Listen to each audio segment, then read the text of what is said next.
Muy buen día. En esta oportunidad vamos a ver un circuito hidráulico en el cual tenemos una bomba, tenemos el punto A, una válvula de control con su coeficiente de restricción, coeficiente de 6.5, ¿sí? Y la tubería es de acero de 2 pulgadas, cédula 40. El flujo va de la bomba hacia el actuador, que es un cilindro hidráulico, y la diferencia de alturas entre el punto B y el punto A son 25 pies. La presión en el punto B debe ser de 200 libras por pulgada cuadrada manométricas cuando la rapidez de flujo de volumen sea de 60 galones por minuto. Este es un sistema hidráulico, ¿verdad? Entonces, lo que tenemos es un fluido hidráulico que tiene una gravedad específica de 0.9 y una viscosidad dinámica de 6 por 10 a la menos 5 libras por segundo sobre pie cuadrado.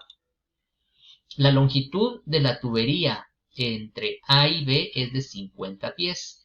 Tenemos dos codos estándar y la válvula. Entonces, las pérdidas menores serían los dos codos y la válvula de control. Nos dicen que debemos encontrar la presión que existe a la salida de la bomba en el punto A, ¿verdad? Entonces, de acuerdo a esto, pues vamos a solucionarlo empleando la ecuación general de la energía. ¿Sí? Encontramos que este es un sistema clase 1, puesto que nos están pidiendo la presión en el punto A. Tenemos, simplificando nuestra ecuación general de la energía, tenemos la presión en el punto A, peso específico, posición en el punto A, velocidad en el punto A dividido 2G, la carga de velocidad, menos las pérdidas de línea, que van a ser las pérdidas por fricción de tubería, más las pérdidas menores, y eso se iguala a las condiciones de energía según Bernoulli en el punto B, presión, peso específico, posición y carga de velocidad. Vamos a despejar la presión en el punto A y vamos a determinar que termina siendo P de B, P sub B, más el peso específico por la diferencia de alturas, que es de 25 pies, más las pérdidas de línea. Las pérdidas de línea, recordemos que se componen de las pérdidas por fricción y también por las pérdidas menores. Entonces, regresando con nuestro circuito, tenemos aquí el resumen y vamos a ver los siguientes pasos. Lo primero, vamos a encontrar el área del tubo del problema en pies cuadrados. Este valor lo vamos a encontrar en el apéndice F1 bajo las características de la tubería de acero de 2 pulgadas, cédula 40, y el resultado es 0.0233 pies cuadrados.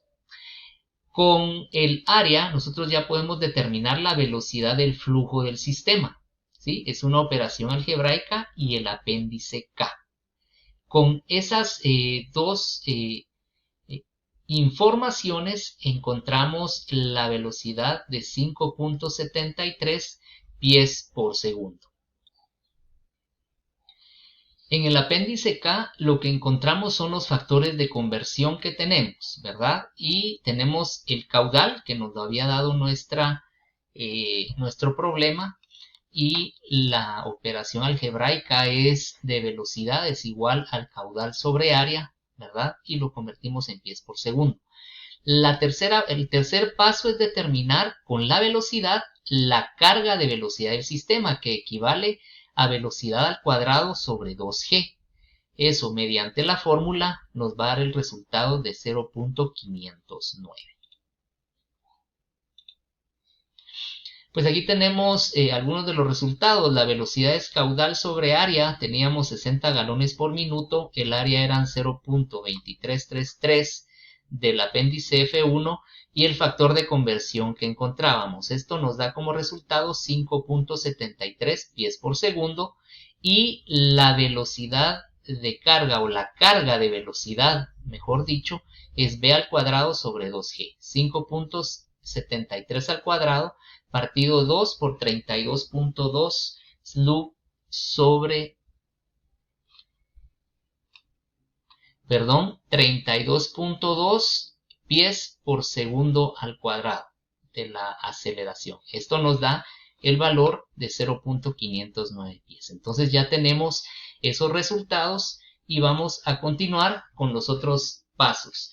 Para las pérdidas por fricción en tuberías determinamos primero si el flujo es laminar o turbulento. Para eso encontramos el número de Reynolds. Al realizar la fórmula con la información que tenemos nos da un valor de 2.87 por 10 a la más 4. Eso me representa a mí un flujo turbulento. Entonces, también debemos encontrar para pérdidas por fricción en tuberías la rugosidad relativa. Para eso utilizamos el apéndice F1 y la tabla 8.2 para un acero comercial. En el apéndice F1 encontramos el diámetro de la tubería y en la tabla 8.2 encontramos la rugosidad promedio. La rugosidad relativa es la relación entre ambas cantidades. Esto me da un valor de 1148.7.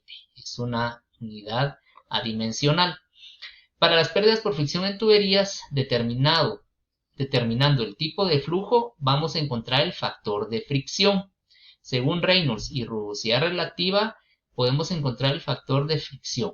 Podemos hacerlo por medio del diagrama de Moody, que es la figura 8.7, o por medio de la fórmula de Swamy, que es la fórmula 8.7. Esto nos da un valor de factor de fricción de 2.6 por 10 a la menos 2. Y aquí están las operaciones que nos dieron estos resultados. Número de Reynolds utilizando la velocidad por el diámetro por la densidad dividido la viscosidad dinámica. Y la rugosidad relativa es D sobre E. Estos valores son los que encontramos en el apéndice F1 y en la tabla 8.2 nos da 1150, 1148.7 aproximado. Y el factor de fricción lo encontramos mediante esta fórmula y el resultado es 2.6 por 10 a la menos 2. Ahorita lo que estamos determinando son una serie de valores para poder llegar a encontrar la presión en el punto A. Ya tenemos muchos datos, pero estamos encontrando todos estos valores para determinar las pérdidas por fricción y las pérdidas menores. Nuevamente tenemos nuestro circuito y ahora pasamos a los siguientes pasos. Para las pérdidas por fricción en tuberías encontramos la pérdida por fricción con la ecuación de Darcy y esto nos va a dar un valor de 3.84. Para las pérdidas en accesorio encontramos la pérdida en la válvula de control. Eso lo vamos a realizar mediante la fórmula, ya que tenemos K y recuérdense que las pérdidas menores es igual al coeficiente por la carga de velocidad. Para las pérdidas de accesorios encontramos la pérdida de los dos codos estándar con su coeficiente de resistencia K. Utilizamos la tabla 10.4 y la tabla 10.5 y nos da un valor de 0.57 el coeficiente. Y para las pérdidas en accesorios, para los dos codos estándar, encontramos mediante la fórmula 0.58 pies. Determinamos las pérdidas totales del sistema, que es la suma de esas pérdidas. La suma de la pérdida por fricción más la pérdida de la válvula más la pérdida de los dos codos nos da 7.73 pies. Y aquí pues tenemos el resumen de la fórmula, cómo se ha encontrado cada uno de esos valores. Recuérdense que este factor de fricción en flujo turbulento lo debemos de encontrar siempre en las tablas. Ahí lo habíamos encontrado en la tabla 10.4 y 10.5.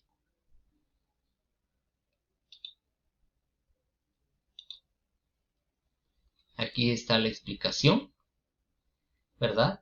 Con el coeficiente que es LE por D por FT.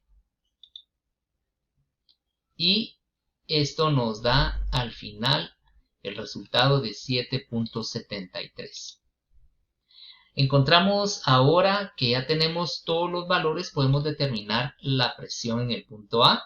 Sabíamos que en el punto B nuestra presión eran 200 psi manométrico más el peso específico del aceite, que es 0.9, por el peso específico del agua. En el sistema inglés Y eso lo multiplicamos por la diferencia de zetas, ZB menos ZA 25 pies, más 7.73 pies.